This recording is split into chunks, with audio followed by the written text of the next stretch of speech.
शांताबाई, या दोघांना रूम पाहिजे भाड्याने. नमस्कार, ही माझी बायको मनाली आणि मी शैलेश. 50,000 डिपॉझिट आणि 12,000 भाडं.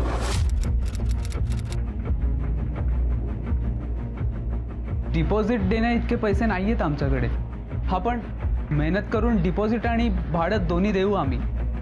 त्याचं काय ना, आम्ही लव्ह मॅरेज केलं आणि घरातून पळून आलो आहे. त्यासाठी लपण्यासाठी जागा हवी होती. आमच्या घरच्यांना कळलं ना तर आमच्या दोघांचे तुकडे करून टाकतील.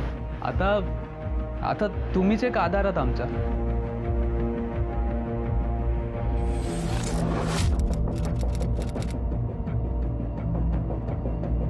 चिंटू, मागच्या खोलीची चावी आण. काय हे घे. बघ्या, खोली दाखव. चला या.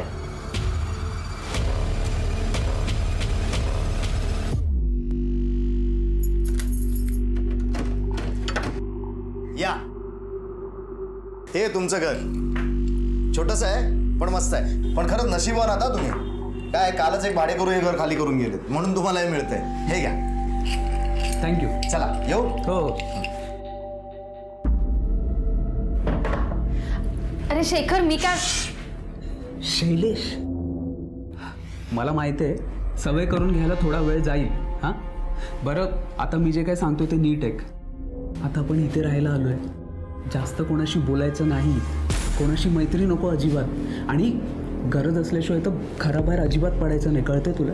एक मिनिट, तू माझ्यावर रोकटोक लावतोयस? रोकटोक नाही ग, बस इथे. जे काय आहे ते आपल्या सुरक्षेसाठी बोलतोय ना. तुला तर माहिती आहे ना, त्या दिवशी कपाटातून पैसे आणि दागिने जरा जास्त मिळाले असते ना तर.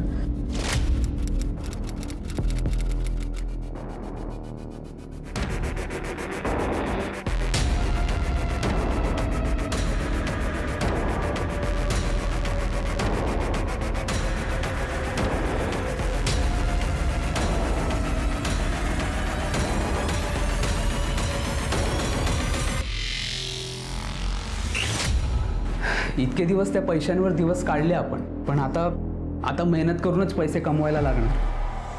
पोलिसांनी पण त्या बाबांच्या अकाउंट बाबांचं अकाउंट ब्लॉक करून ठेवले. म्हणून तुला सांगतोय, थोडे दिवस जरा मान खाली घालून शांतपणे जगूया आपण इथं.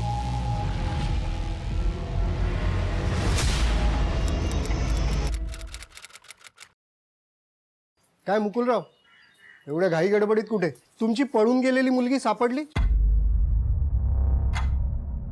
प्रयत्न चालू आहेत. त्या शेखर बरोबरच गेली का अजून दुसऱ्या कोणाबरोबर? माहित नाही. फार वाईट झालं. घरातनं तरुण मुलगी पळून जाणं म्हणजे. 3 वर्ष झाली, अजूनही लोक जखमेवर मीठ चोळतात माझ्या. ती मानसी मला एकदा भेटूच दे, मग बघ तिचं काय करतो ते.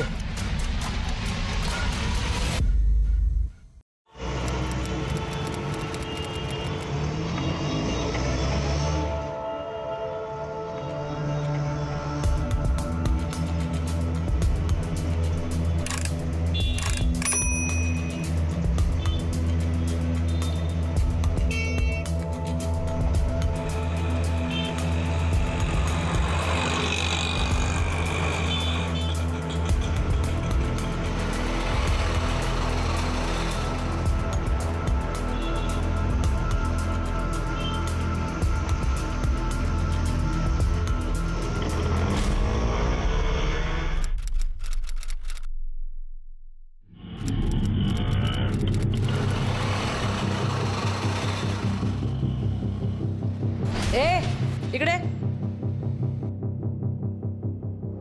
1 महिना झाला ना भाडं दिलं ना डिपॉझिट. पैशांची थोडी तंगी आहे. ते मला काय माहित नाही. टायमावरती भाडं द्यायचं, नाही तर खोली खाली करायची. देईन लव. 8 दिवसाची मुदत देते. निघ.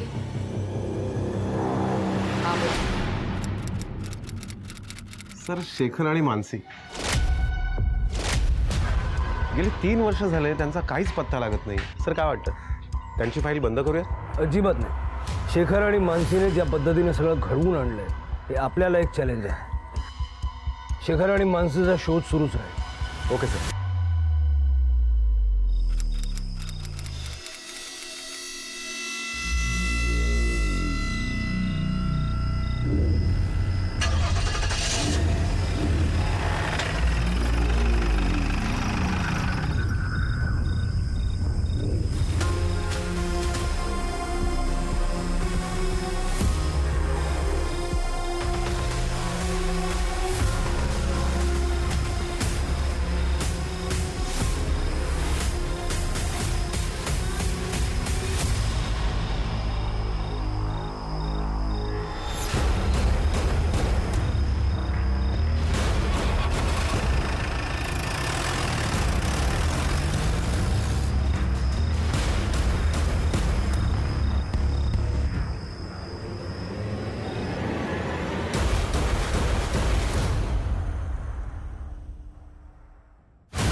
टेम्पो चोरी करणाऱ्या माणसाचा चेहरा बघितलाय? नाही साहेब, त्या माणसाचा चेहरा नाही पाहिला साहेब, पण त्यांची लीडर होती, तिचा चेहरा बघितलाय साहेब. म्हणजे बाई होती? हो साहेब. सूर्यकांत, एक काम करा, स्केच आर्टिस्टला बोलवून घ्या. एकदा का चेहरा लक्षात आला ना की मग ती पाताळात जरी लपली असेल तरी शोधून काढता येईल. सर.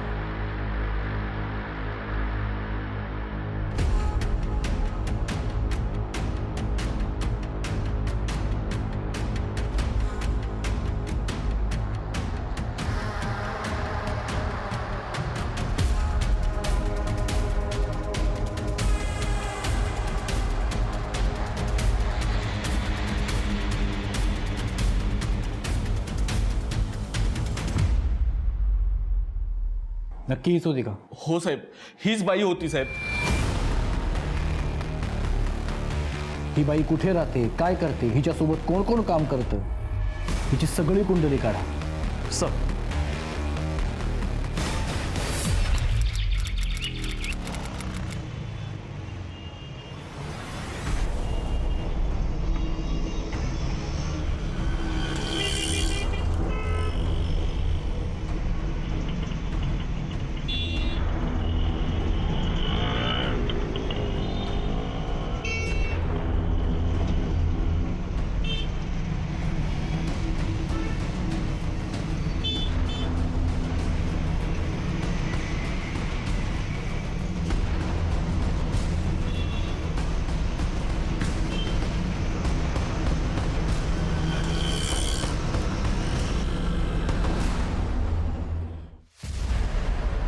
शांताबाई, काल तुम्ही पके आणि 2 मुलं ते ट्रक घेऊन पळून जात ए होते. फुकल्या, तू काय माझ्यावर नजर ठेवतो का?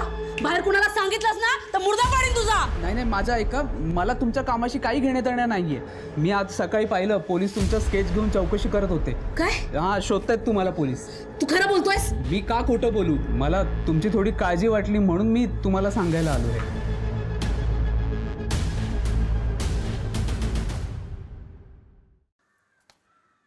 थँक्यू शैलेश. तू जरा थांब, मी आले.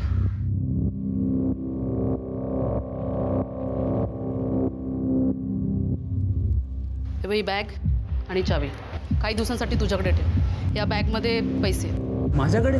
हो. काळजी नको करू. पोलीस जरी आले तरी माझं घर चेक करते.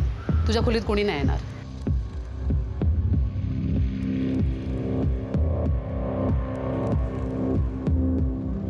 आणि हो,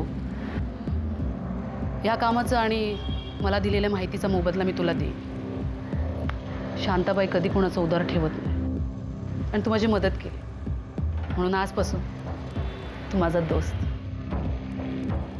आणि मला माहिती आहे तुला पैशाची गरज आहे. थँक्यू शांताबाई. ए शांता. शांता.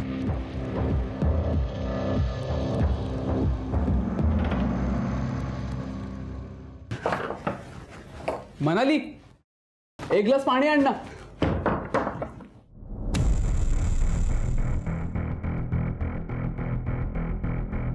मनाली, इथे बस. तुला माहित आहे, शांताबाई रात्रीचे ट्रक आणि टेम्पो लुटते आणि पैसा कमवते. काय? हो, पोलीस शोधतायत तिला. ही तिचीच बॅग आहे, याच्यात खूप सारे पैसे आहेत. तिने आपल्याला ठेवायला दिले. मला म्हणाली की तुला खूप चांगला मोबदला देईल. अरे पण मला आता अरे वगैरे काही नाही. हां, तुला मी बरेच दिवस कुठला दागिना नाही केला ग. हे जुनं मंगळसूत्रच घालते ती. आता तुला नवीन करे ना. बरं, आपल्याला बॅग कुठेतरी लपवायला लागेल. एकदा मोठा गुन्हा केल्यानंतर इतर छोटे मोठे गुन्हे करायला काहीच वाटत नाही. म्हणून बऱ्याचदा गुन्हेगार असे काही ना काही उपद्व्याप करत असतात आणि नेमके कायद्याच्या कचाट्यात सापडतात. पण शेखर वेगळा होता. कुटुंबियांचा हत्याकांड करून जेलमधून फरार झाल्यानंतर 3 वर्ष तो अत्यंत वेगळा आणि शांत राहिला. कुणाच्याही नजरेत पडला नाही. पण हळूहळू त्याला पैशांची भुरळ पडली. आयुष्यातली जुनी पापं आता डोकं वर काढायला लागली. शेखरच्या आयुष्यामध्ये एक वेगळंच वादळ उभं राहिलं आणि पुन्हा एकदा सुरू झाला एक प्रवास नवीन गुन्ह्यांचा, नवीन कट कारस्थानांचा.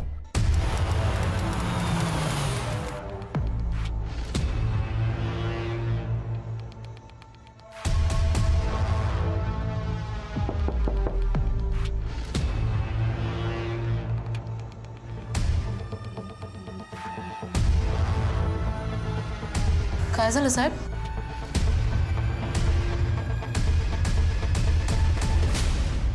काल रात्री कुठे होतेस? साहेब मी घरीच होते का? काय झालं? सगळं घर चेक करा. अहो काय चेक करताय? काय झालं काय? तूच आहेस ना? हो साहेब, पण झालं काय सांगा ना. कळेल. आता काय करायचं? तू जरा गप्प राहा. अरे पोलीस आपल्या पण घरी आले तर? तू जरा गप्प राहतेस का? हट.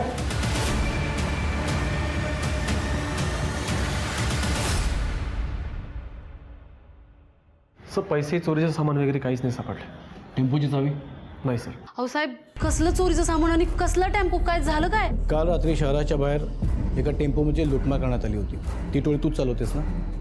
काय साहेब, एका बाई माणसाला असं बोलायला शोभतं का तुम्हाला? काल रात्री चोरी करताना एका माणसाने प्रत्यक्ष बघितलंय तुम्हाला. अहो साहेब, कुणीतरी खऱ्या चोरापासून तुमचं लक्ष भटकवण्यासाठी माझं चित्र काढून दिले. तुम्ही बी काय चोर सोडून सावाच्या मागं लागलात.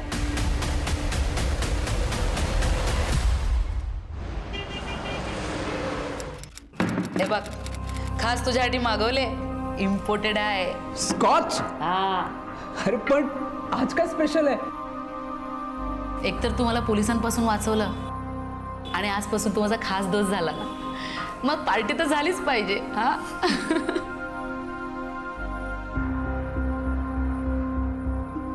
Cheers.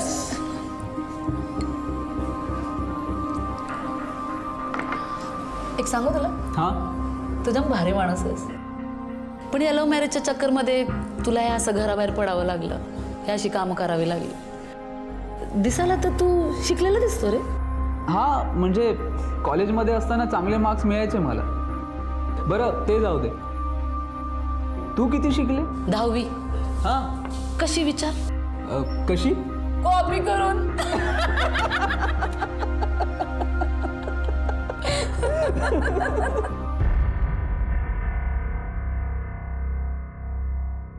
चिंटू ताट वाढलंय, जेवायला ये.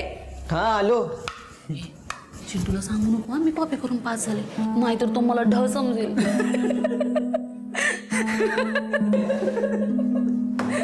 आई तू किती दिवसानंतर हसली आहे ना.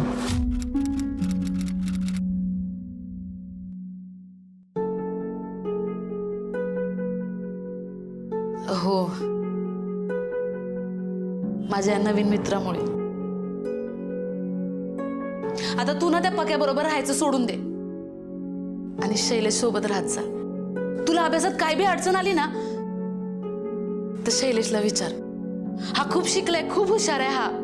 शांता, तू आता मला ना हरभऱ्याच्या झाडावर चढवते का? तू शिकला नाहीयेस, कॉपी करून पास झाला.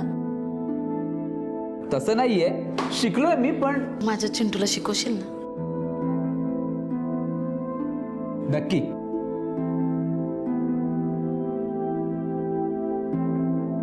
जेवा. हा.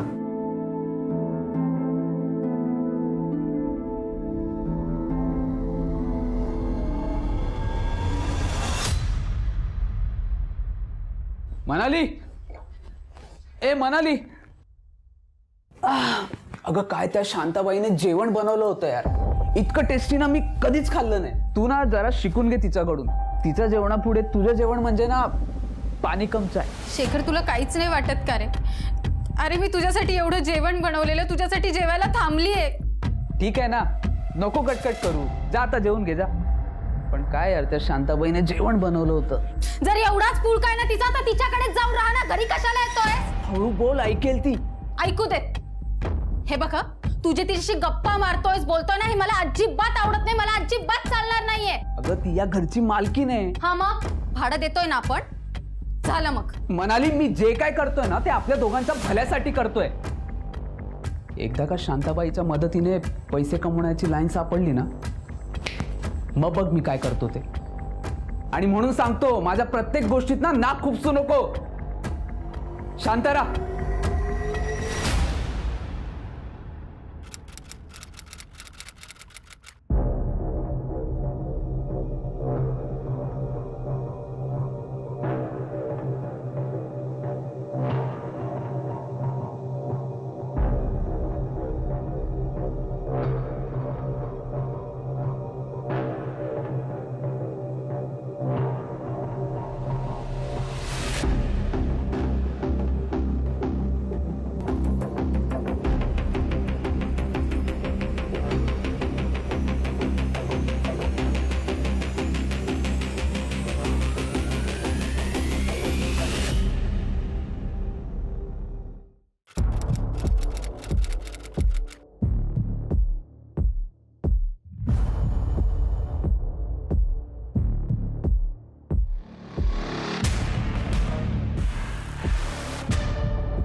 ए शांता, माझ्या नवऱ्याचं नाद सोड, नाहीतर तुझी ही जी काळी दंडी आहेत ना ती मी जाऊन पोलिसांना सांगे ना. तुला लाज नाही वाटत का ग? तुझ्यापेक्षा वयाने एवढं लहान असलेल्या शैलेश सोबत लफडी करत फिरतीयस. अगं तुला अख्ख्या कल्याणमध्ये माझा शैलेशच सापडला होता का? अगं एवढीच हौस आहे ना तुला तर दुसरा नवरा कर ना. माझ्या नवऱ्याच्या मागे काय लागलीयस? शैलेश सोबत जर तुम्हाला पुन्हा खिदळताना दिसलीस ना तर गाठ माझ्याशी आहे, लक्षात ठेव.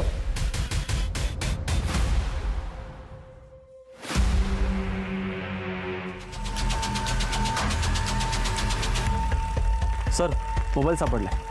इथं असेल. लास्ट डायल नंबर शैलेश पतिदेव असा सेव्ह केलाय. डायल करून बघ. एक सांगू, पिक्चर छानच होता पण तू सोबत होता ना म्हणून जास्त आवडला. हो.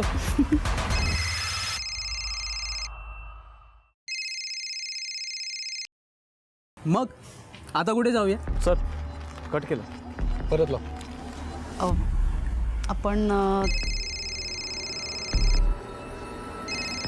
ए मनाली, कॉल कट करतोय कळत नाही तुला? हा, सिनेमा संपला, येतोय आता मी घरी. आणि इतकी का जाते शांताबाईवर? मनाली तुमची पत्नी आहे का?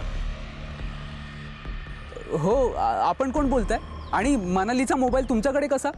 त्या इथे स्टेशनवर पडलेले आहेत. काय झालं तिला? तुम्ही येऊन चेक करा. हॅलो, पण हॅलो हॅलो, काय झालं?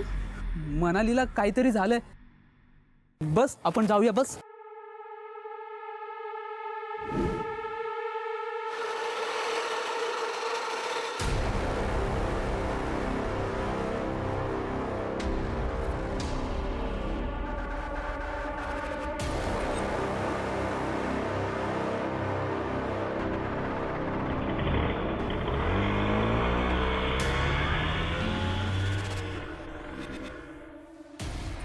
सर, हे बघा काही फोटोज आहेत.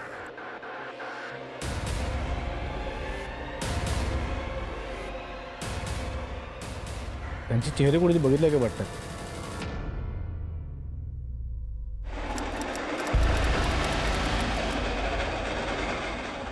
शैलेश, शैलेश, अरे मनालीचा खून झाला तिथे आणि तू गाडी का फिरवली? पोलीस आहेत तिथे.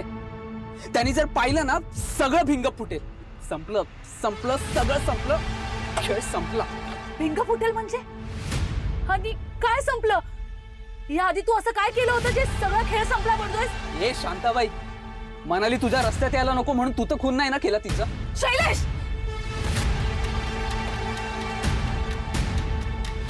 शैलेश,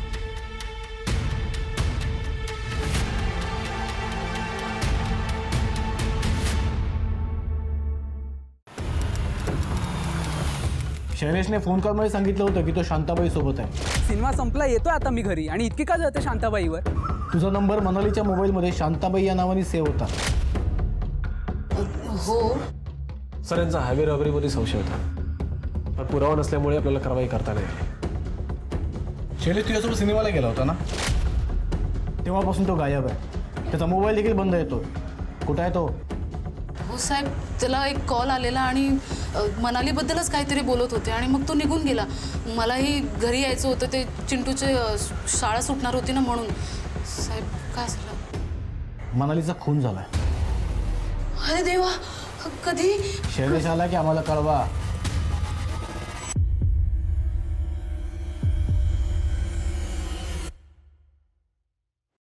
सर, मनाली आणि शैलेश यांचे नंबर सीमा आणि केशव यांच्या नावाने रजिस्टर्ड आहे.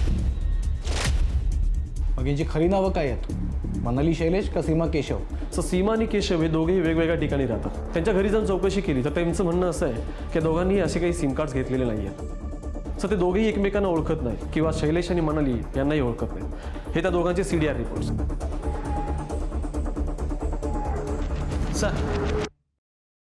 सर, दोन्ही सिम कार्ड जिथून इश्यू झालं होतं त्या दुकानदाराची मी चौकशी केली. दुकानदारांनी कबूल केले सीमा आणि केशव यांच्या आयडीज वापरून एक एक्स्ट्रा सिम कार्ड इश्यू केले आणि ते एका मुलाला जास्त किमतीत विकले.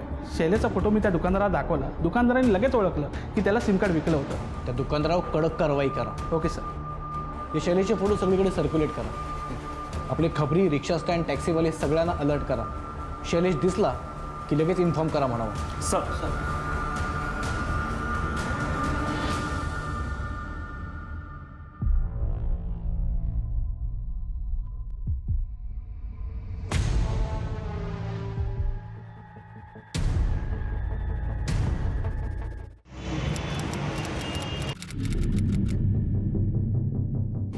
सर सर अकोला पोलिसांनी मानसे आणि शेखर यांच्या नावाने एक लुकआउट नोटीस काढली.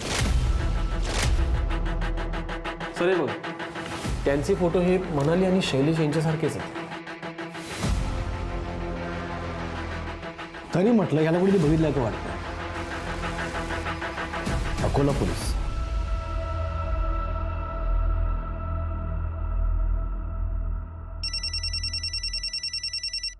नमस्कार गायकवाड, कशी आठवण काढली आज? तुमची मानसी आणि शेखरची लुकआउट नोटीस बघितली. हो, 3 वर्ष झाले फरार आहेत.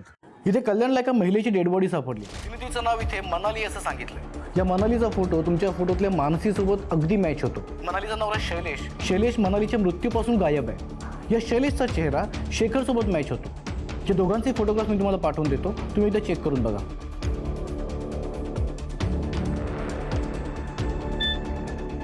हा फोटो आलेच, जरा मी बघतो, 1 मिनिट.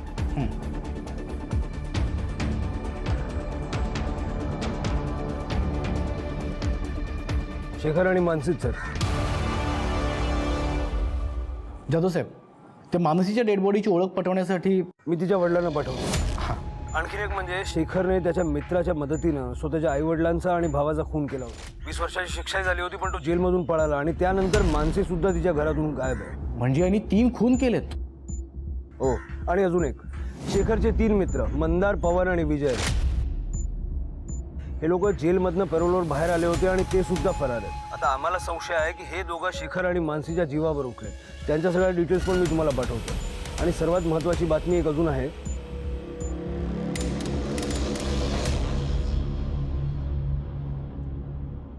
आता कुठे भूतकाळ वर्तमानाला येऊन मिळाला होता. जुन्या गुन्हेगाराचा नवीन गुन्ह्याशी संबंध जोडला गेला होता आणि त्यातून जन्माला येणार होता क्रूर, कावेबाज अशा गुन्हेगार शेखरचा भविष्यकाळ. नावगाव बदलल्यानं शेखर आणि मानसीची ना ओळख मिटणार होती, ना गुन्ह्यांशी त्यांचा संबंध कमी होणार होता. माणूस त्याने बोललेल्या खोट्या गोष्टीवर जेव्हा विश्वास ठेवायला लागतो, तेव्हा त्याचं वास्तवाचं भान सुटतं आणि इतरांसाठी विणलेल्या जाळ्यामध्ये तो स्वतःच अडकायला लागतो. शेखरच्या बाबतीत असंच काही होणार होतं का, की या बाबतीत नियमाला काही अपवाद असणार होते?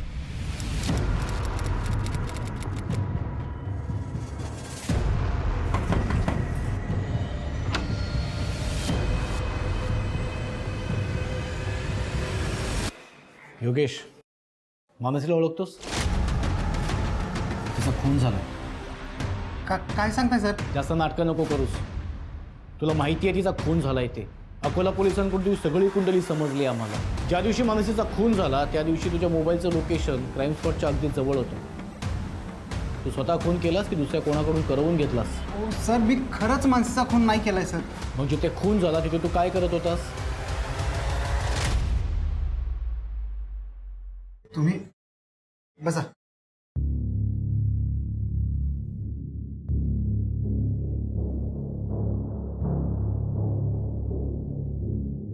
योगेश साहेब, शत्रूचा शत्रू आपला मित्र असतो. मानसी आणि शेखरने आम्हाला मैत्रीच्या नावाखाली फसवलंय. आमच्याकडून 3 खून करून घेतले आणि ते दोघं आता फरार झालेत. 3 वर्ष झाले साहेब आम्ही जेलमध्ये सडतोय आणि ते बाहेर मजा मारत असणार. मानसी बरोबर लग्न करायचं तुमचं लहानपणापासूनचं स्वप्न आहे ना. त्या दोघांनी तुमचं पण मोठं नुकसान केलंय. आता आपण त्यांना एकत्र शोधूयात आणि बदला घेऊयात. मग मी त्यांची मदत करायचं ठरवलं. अशातच ते तिघे एक दिवस माझ्याकडे आले आणि मला सांगितलं की शेखर त्या भागात रिक्षा चालवत होता. मग आम्ही सर्व मिळून त्या भागात मानसी आणि शेखरला शोधायला गेलो. त्यामुळे तुम्हाला माझं लोकेशन त्या भागात दिसत असेल सर. पण मी खरंच सांगतोय साहेब, मी मानसीचा खून नाही केलाय. सूर्यकांत, ह्याच्याकडून त्या तिघांचे नंबर्स घ्या, सर्वेलन्स टाका आणि जिथे असतील तिकडून उचलून घेऊन या. सर,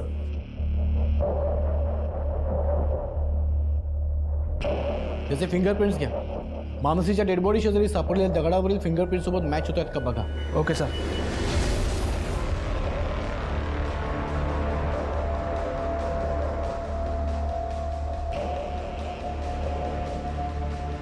आणि योगेश, जोपर्यंत त्या केसचा तपास पूर्ण होत नाही तोपर्यंत शहर सोडून जायचं नाही. हो सर.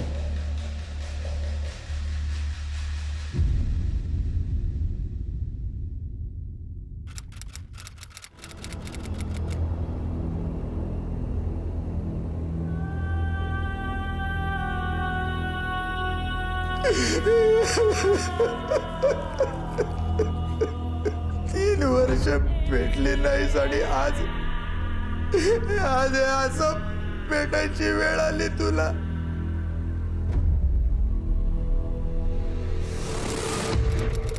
मानसीचा पोस्टमॉर्टम रिपोर्ट आलाय. मृत्यूची वेळ दुपारी 1 वाजताची. डोक्यावर झालेल्या जखमेत मातीचे काही पार्टिकल्स मिळाले. सर डेड बॉडी जवळ सापडलेल्या दगडावरचे ब्लड ट्रेसेस हे मानसीच्या ब्लड सोबत मॅच होत आहेत. सर मानसीचा गळा हा धारदार थीन हत्याराने कापल्यामुळे झालाय. जास्त रक्तस्राव झाला त्यातच तिचा मृत्यू झाला. बरं ते शेखर उर्फ शैलेशबद्दल काही माहिती मिळाली? नाही सर, प्रयत्न चालू आहेत. सर आपलं खबरी नेटवर्कही ॲक्टिव्ह केलं. सर आणखीन एक महत्त्वाची माहिती हाती आली. सर मानसीच्या खुनाच्या वेळी शेखर आणि शांताबाई हे सिनेमा बघायला गेले होते. हे तिथल्या CCTV फुटेजमुळे कन्फर्म झालंय. शांताबाई आणि शेखर सिनेमाला गेले, स्वतः निर्दोष असल्याचा पुरावा तयार केला. असू शकतं सर. शांताबाईचा एक विश्वासू साथीदार आहे पक्या. त्या दोघांबद्दल वेगळीच माहिती हाती आली आहे. हे बघा सर.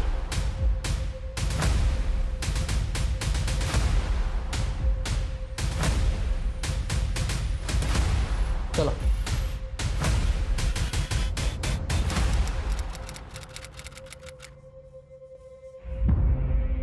हे तुम्हीच आहात ना?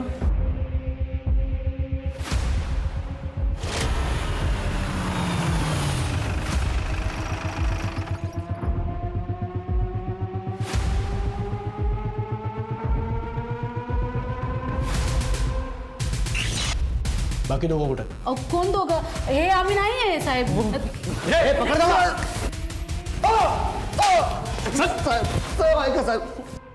आमच्या एका खबरानं तुम्हाला दोघांचं चोरी करण्याचं रेकॉर्डिंग केलं आणि आम्हाला पाठवलं. ती केस तर वेगळी चालेलच, पण आता मुद्दा असा आहे तुम्ही दोघांनी मानसीचं काय केलं? शांताबाईला शेखर हवा होता म्हणून शांताबाईने तुझ्याकडून मानसीचा खून करून घेतला ना? साहेब कोण मानसी कोण शेखर काय बोलताय तुम्ही? जो शैलेश तुमच्यासाठी इतका जवळचा होता त्याने तुम्हाला हेही सांगितलं नाही की त्याचं खरं नाव शेखर आहे आणि त्या मनालीचं खरं नाव मानसी आहे ते? ओके, तूच खून केलास ना मानसीचा? मी मानसीला नाही मारलं साहेब, मी खरं सांगतो. मग शांताबाई तू मारलास ना? साहेब खुनाच्या वेळेला मी तर माहिती आहे शेखरसोबत सिनेमाला गेली होतीस. तू दुसऱ्या कोणाला सुपारी दिली असशील. अहो नाही साहेब, मी हे काही नाही केले.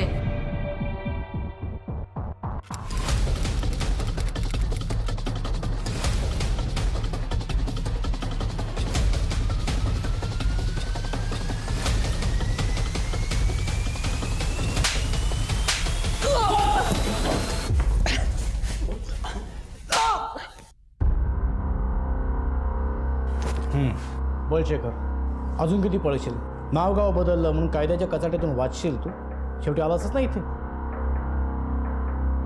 बोल, मानसीच्या खुनाची सुपारी तू कोणाला दिली होतीस? सर मी मानसीच्या खुनाची सुपारी का देईन सर? सर ते माझ्या अकोल्यातले मित्र. ज्यांना तू फसवलंस, तुझे आई वडील आणि भाऊ यांचा खून तू त्यांच्याकडनं करवून घेतलास. सर ते इथे पण पोचलेत सर. त्यांनीच मानसीला मारलं असेल सर. ते मला पण शोधतात सर, मला पण मारून टाकतील सर. प्लीज सर मला वाचवा sir. Sir please please sir. Sir मानसीच्या डेड बॉडीजवळ सापडलेल्या दगडावरचे फिंगरप्रिंट्स हे योगेश पक्या यांच्या कोणाही सोबत मॅच होत नाही. एवढी सगळी धावपळ केली पण मानसीचा खुनी काही सापडला नाही.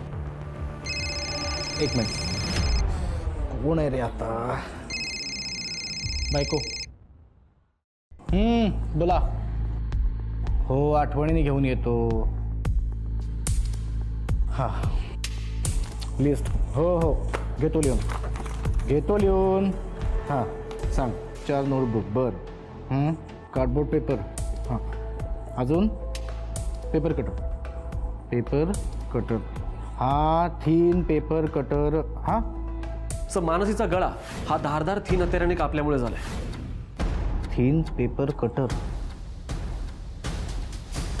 एक मिनिट, पहिला कॉल बॅक करतो. Thin paper cutter. मानसीचा खून धारदार थीन हत्याराने झाला होता, राईट? बरोबर सर. ज्या ठिकाणी डेड बॉडी सापडली होती त्या ठिकाणापासून सिटी हायस्कूल खूप जवळ आहे. पण सर या केसमध्ये असा कोण लहान मुलगा आहे जो मानसीचा खून करेल? आहे एक मुलगा आहे.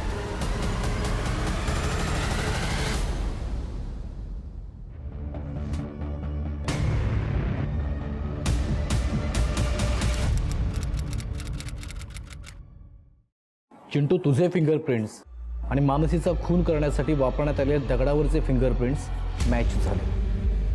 अहो साहेब, काय बोलताय तुम्ही? माझा चिंटू असं नाही करणार, असं खूनबिन काय नाही करणार तो. चिंटू, तू मानसीचा खून केलास हे तर सिद्ध झालंय, पण तू मला हे सांगशील की मानसीचा खून तू का आणि कसा केलास? आईला शैलेश खूप आवडायचा. माझे बाबा गेल्यानंतर मागच्या 3 वर्षामध्ये मी आईला पहिल्यांदा एवढं आनंदित बघितलं. शैलेश पण आईची खूप काळजी घ्यायचा. मला हळूहळू शैलेशमध्ये बाबा दिसायला लागले. आई आणि शैलेशचं लग्न झालं तर आई कायमच्या आनंदात राहील. म्हणून मी ठरवलं आईसाठी मनालीला मारून टाकायचं. चिंटू, तू असं का केलं? मी हे सगळं तुझ्यासाठी केलंय. आता शैलेश फक्त तुझा आहे आई.